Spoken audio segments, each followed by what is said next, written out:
Yeah. They're too fast, dog. Yeah. They're What's too going fast. on, bro? Nick. Big up. Nick Lue, everybody. So, this is a new thing that we're doing. Downtime with Downstar Short. Yeah. I used to do the podcast remote. Yeah. I did it through like COVID Yeah. and a couple times before, but I just don't like to do it, bro, because like you don't get the same vibe. Right. You know what I mean? Yeah. And I've been wanting to have you on the podcast. Yeah. But I want to have you in studio. Yeah. I'll be there. I'll be there. Yeah, so So we can just do the. we'll just do a little Downtime, little man. shorty Yeah. right now, just to get people familiar Right. with you. You know. But you were saying you never been to California? Nah, I never been to Cali before, bro. And I mean, I know the culture in Cali is big too. That's crazy, bro, because I feel like I see you everywhere. Yeah, I know. Yeah. The closest what is Vegas? Yeah, Vegas. Yeah. Yeah. Saw you in Vegas. Saw you in Florida. Probably linked up a couple times in Vegas though. I think that's when I met you. Probably Honda Pro Jason Yeah. would have introduced us. Yeah, Jason's a good friend of mine. So Yeah. you know how that go already. He's a good dude, man. I Yeah. love Jason, dude. I love him. Jason is a real good one. A real good friend. What I was saying the other day, we were talking about Jason. I said he's the best because you know what you're getting when he's around. Yep. You know, if he doesn't like something, he doesn't like it. Yep. If he likes it, he likes it, and For he'll sure. let you know. And you got to keep people like that around because a lot of people don't want to have, you know, like tough conversations with you or. You know, like, hey Nick, I don't like that. If you were to show him something like that, Yeah. and then be like, oh shit, okay. Yeah, I prefer when people are real more than being hypocrites. Yeah. You know, I don't want anybody around me that's gonna be talking behind my back and then in front of my face. A different energy you get from them. Yeah, for sure. Yeah. So we've ran into each other, man, quite a few times, and in the last few years, relationships definitely been growing. Definitely. But this is the first time that we've actually been able to Spend kick time, yeah. Yeah. Chill out and get to know each other. it. Yeah, it's been a great time. So right now we're in Antigua, and we're here for Little Tokyo. Yep. So Carson from Antigua Streets, he Yeah. actually brought me out here, but that was from your recommendation. Definitely. Yeah, so tell me about that, like how that ended up coming up.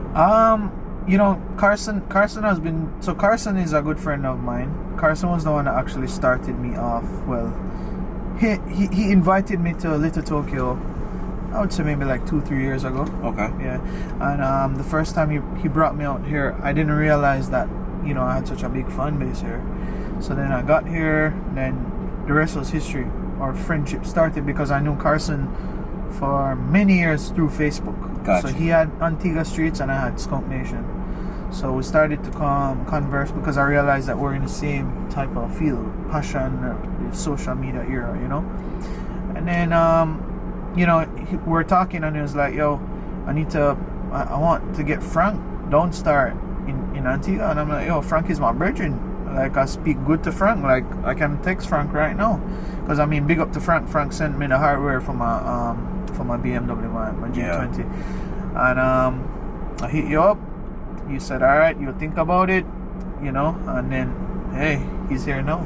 Yeah, pretty much thinking about it. I just had to check with the boss. Yeah, for sure. you know how I admire that about you, bro. Because Thank you, I bro. realize that you're very family oriented. Yeah. A lot of people aren't like that now, you know. So it's good to see that you're one of the few. For sure. Thank you, bro.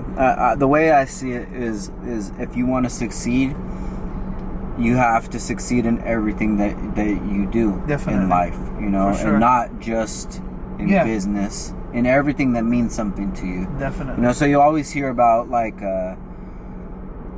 say like Michael Jordan or something, best of the best. Like, well, were they? Yeah. They were the best basketball player, but were they the best husband? Were they the best dad? True.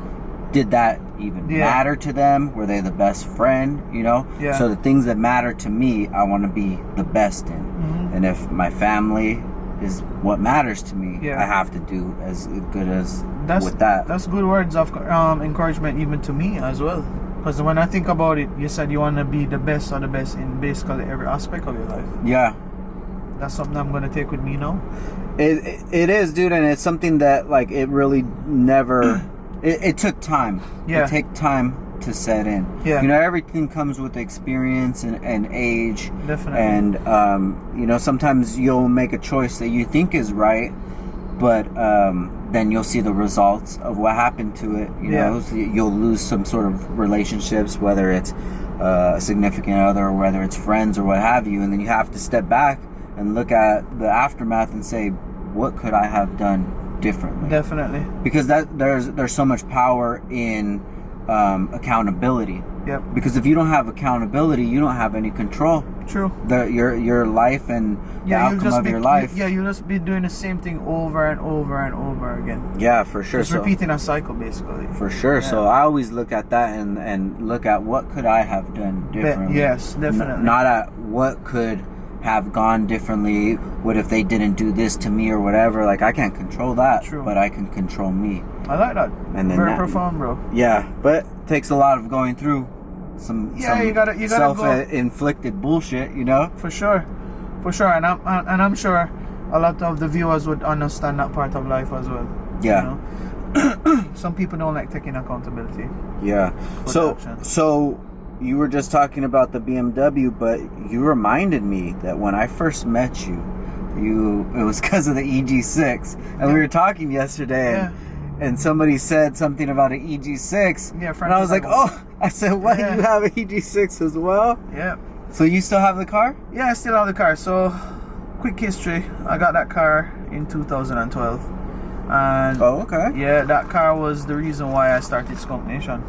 Wow, so you started back in 2012. Yeah. Okay. I'd started my whole social media, I'd say, career, or my whole social media, what you'd say, layout at that time, right? You know, the showcase. Journey. My journey. It's a journey. It's a journey. My journey, exactly. Sometimes the words just pop in and out, but it's a journey.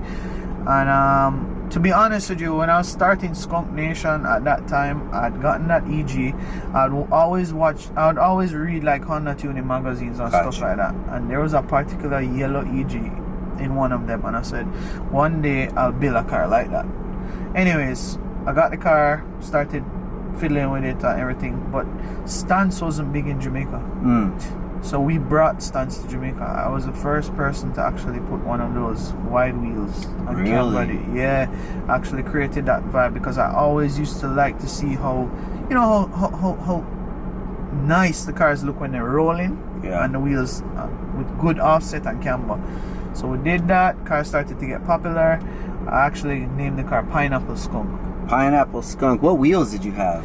There were some XXRs at the time. Yeah, some XXRs. I think they were 16 by 9 or 16 by 9 or 16 by 10. Do you remember back then there was a wheel that was popular? I forget the name, but it was like a spare. Oh, it's the American. I know what you're talking about. Fuck. I know what you're talking about. It's like a steel. It's an American brand, right? Yeah. But they would cut it and widen the barrel to make it work. I know exactly what I bet you now, since it's been so long, I bet you that shit would go off right now. It's crazy. Bro. It's crazy. It's crazy, trust me. But that's what stance reminds me of. Yeah. You know, so it was the pineapple? Pineapple Skvnk. Pineapple Skvnk. Yeah, and that's where Skvnk Nation derived from. It was actually, the car was named Pineapple Skvnk first. Okay. And so I'll share this with you.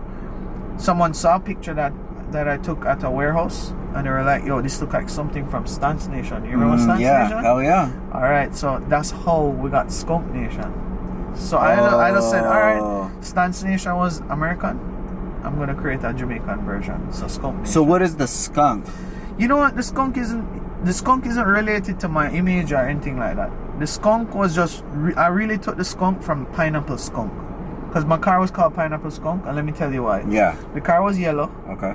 Right? And with it being yellow, why I call it pineapple? Because when you cut the pineapple, the middle of it is yellow. Yes. So I call it pineapple. And the skunk was basically, in Jamaica, we had a term where if a car looked wicked, we say it looked stink. So shit, okay. Yeah, so it was really Pineapple Skvnk, so meaning yellow, and it looks wicked. Oh, so then when I started Skvnk Nation, like I told you, there was Stance Nation. We took off the skunk off it and let's call it Skunk Nation, and the rest was history. And then I didn't even know that I would be here doing an interview with you right now, because you know when you see things online and like you see people online and then you actually meet them in person or you actually start doing it, you realize to yourself that the world is bigger than what we actually think. Yeah, Yeah, for sure. And my camera took me so far with social media content and started to meet people. And I mean, look, we met at SEMA, and then you start, and then we meet up at BMW Invasion. Yeah. You see what I'm saying? So the whole community, the whole culture of it carries us far. So how did you go from the Honda to a BMW? So, all right, I started a detailing company in Jamaica, I think 2018, and I got into rapping. So we actually commercialized rapping in Jamaica as well. A lot of people weren't doing rapping. We were doing like car raps. Car raps. Oh shit! Raps. I thought you were rapping like a rapper. Yeah, car raps. You spit some bars. Yeah, no, can't spit some bars. So when I started to rap cars, I had a lot of people coming to me with BMWs. But I had an Accord at the time, a 2012 Accord. But I'd drive the BMWs to drive them around the block, test them out. Okay, got you. When you're doing the rap. Yeah, and I'm like, my Accord is slow. And my Accord is comfortable, but it's slow. Yeah. So I started to see One Stock, which is those guys in New York. Yeah, I don't even know One Stock's real name. Andre. Yeah. Andre. That's Andre. Yeah. Andre. Shout out to One Stock. Yeah, shout out to One Stock and Merrick, right? Those guys, they were doing it, right? Especially Empower House and One Stock. I saw One Stock with a 340. I was like, all right, you know what? Maybe I'd want to explore the whole BMW lifestyle, because I realized with the F Series they weren't giving much problems. I used to always be afraid of BMWs because I always used to hear about electrical problems and all of that type of stuff. Long story short, an M340 came available at the dealer in Jamaica. So I'd go to the dealer every day just because I'm good with everybody in Jamaica. So I'd go to the dealer, and one of the sales rep said to me, he said to me, "Yo, what you here to pick up your M340?" But he was just tricking me. He was just playing around with me. I'm like, nah, I don't want it. He's like, all right, there's one around the back. You want to see it? I said, all right. So it's here, a black one, a base model. Meaning, it's nice, but it didn't even have ambient lighting or anything inside, right? I had to install that stuff. I'm like, okay, if this car isn't sold in 2 months, I'll come back for it. Call me if it's not sold. He calls me. He's like, yo, the car's still here. I'm like, all right, don't worry. I'm going to process everything then. The rest was history, bro. I got that car. Listen to this whole... Let me tell you how dreams, and let me tell you how I feel like the universe works. I got that car. I actually have a picture of driving Pineapple, the EG. Yeah. Parking it up outside the BMW dealership. Just randomly taking pics of the car. Listen to this.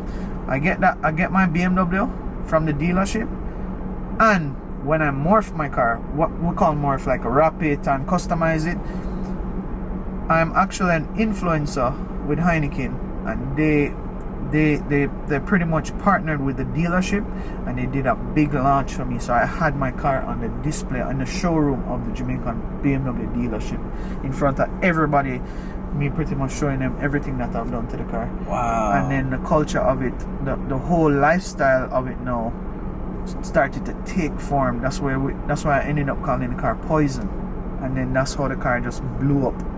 I mean, most people know me now because of that car. Not even so much the EG, but no, because of the BMW. And then that's where we're at now. So you felt like getting that car just took it to the next level? Yeah, it's, you said something before, and I listened to you. You said with the Honda is almost like it's going into an entry level. Yeah. So anybody can find the money to buy a Honda, right? So we're not talking about people in pockets. We're just talking just generally. It's a nice entry level car.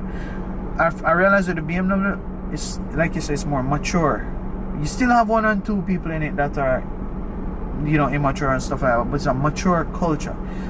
So when I got that BMW, bro, it changed my whole life. Like, I started to see things for what it's supposed to be in terms of stay more focused, working, and then when I go to shows like Beamer Invasion and Seam and all those places, and you see how people set their cars up, I'm like, yo, the culture of the BMW is big too. And ever since that, like I tell you, like it's probably one of the most popular cars in Jamaica. Yeah, even out here, you're wildly popular. You know, everybody's coming up to you. Yeah. And you're not talking about places where you would see car people, just random places that we're stopping. That's a blessing, bro. For sure, bro. And it's good to know that you and I can be here now. I'm just vibing. Yeah, I love it, dude. Yeah, we're vibing. This is a good time, man. So you touched on something, and you said dedication. Yeah. I wanted to tap into a little bit of that, because right now you're doing daily uploads. So ever since we've been here, you're capturing content and you're editing on the phone. And I'm watching you as you're doing it, and you just have so many different files, and everything is so organized, and you're making it happen, dude. Tell me about that. You know what, bro? You know, I'm just the type of person that if I put my mind to something, I get it done. And I believe that time is the master of everything, right? So I don't rush things. I mean, some people would say, hey, maybe you should have been bigger than how you are, or I don't believe in that. I think time works how it should work, and I feel like the universe has put me into a position where I'm happy how I am, and I set my focus, I set my goals, and that's what I'm going for, right? I've always wanted to use my camera to make people happy. And I realized that when I turn my camera on people, they start smiling. So I'm like, you know what? My subscribers would say to me, hey, why you don't try some daily vlogs? So that's where I'm at now. So we're here now. We just shot some content a while ago, and by maybe about Wednesday, Tuesday, Thursday, I should have that out. Yeah. So and I'm always on my phone chopping and cutting. You know, this is my work instrument. Yeah, you know, I don't think a lot of people even understand the power that they have in their own hands, you know? They see people vlogging and think that they can't do it. You don't need a big setup. I started off with a big camera, and now I cut that down. Now I'm just down to just pretty much 3 or 4 pieces of equipment, and everything that I use should be able to pair to my phone, so I can get it instantly. So in the event I'm walking or I see something, I can get to cut it up right away and edit and put it out. Yeah, like my friend Kev would say, yo, you cut things up fast, because guess what? In this day and age, you have to be trending. You have to be on what's happening now. I can't wait until 2 weeks, 3 weeks time. It's gonna be like dead and boring at that time. For sure. Yeah. That's good, dude. And when did you start to notice that? Because you're on YouTube now. What's your subscriber count at right now? I'm at close to 130. Okay, 130. So we're gonna get them to 200 soon, guys. So what's the channel? Skvnk Lifestyle. So it's SKVNK. So I replaced the U with a V. Got you. Skvnk Lifestyle. Yeah. And my Instagram is nicklou_Skvnk Lifestyle. So when did you notice that your YouTube broke that point where it's growing slowly to start it to just take off? I'll share that with you. So I'd stopped doing videos at about 8,000 subscribers, and I didn't stop. Just life was lifing. You wouldn't believe this, right? So I'm at work one day, and I always see these notifications coming in of people subscribing, right? But remember, you know, I haven't been putting out no footage. You're at 8K. Yeah, I was at 8K. So one day, I get the email from YouTube saying, congratulations, you've hit 10,000K subs. I'm like, what? Oh, wow. Yeah, I'm like... Just out of nowhere, you get 2... Exactly. Wow. I'm like, yo, I'm not even doing any work right now. And people, you know, subscribing. You know what? So I talk to myself a lot. I'm like, Nick, that means people like your content, even although you're not putting out anything there. You're still going back to the old stuff. Bro, I literally took my phone up. I started to just vlog, because I didn't know anything about editing, right? Started to vlog, found a program online, started chopping it up, put out my first video, right? Listen, put out my first video. In no time, I was top 50,000 subscribers, bro. In no time. Really? Like, I got to 50,000 subscribers within maybe like a 3 to 4 month time span, bro. Wow. That to me was a blessing because that time span was so fast. Damn, that's crazy. Yeah, I'm a YouTube plaque at home right now, bro. It's just... Woo! Yeah. That's my goal, bro. You're gonna get it, bro. That's my goal, dude. Once you want it, you will get it, bro. Yeah, you know, slow progress is better than no progress. I set that goal. You're gonna get it. How much are you at now? Almost to 9. Like 86. 86. 8600. We're gonna get you to 10 first, and then we're gonna start bumping. Thank you, bro. Yeah, even like we were saying, you're doing the daily uploads. Yeah. I've been doing it since September 23rd.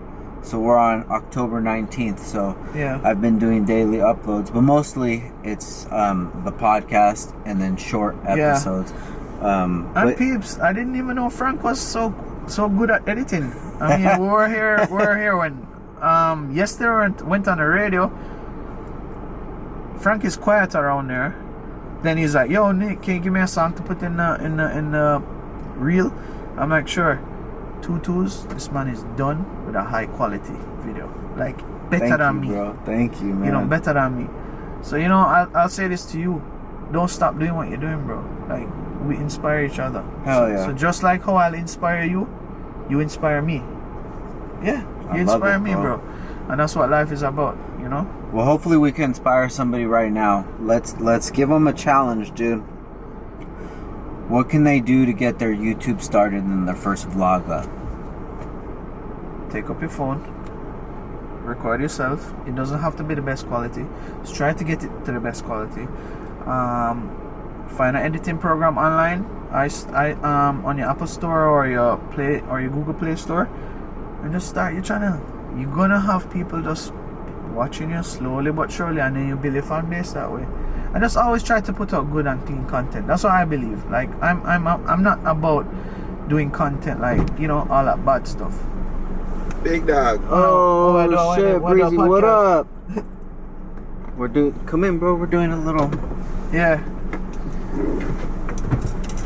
Breezy, introduce yourself, bro. Hey, what's up, peeps? My name is Breezy. I get some roti and Yeah. Dynamic Design Studios. Doing a little video. Come in here real quick, Kev. Hold on. Well, your boy Kevin here, man. We just got our manicure. Hell yeah, guys. Hey, Nick. Yo. Thank you, bro. I appreciate you. Frank, don't start. You don't know the vibe outside. Rocking skunk lifestyle.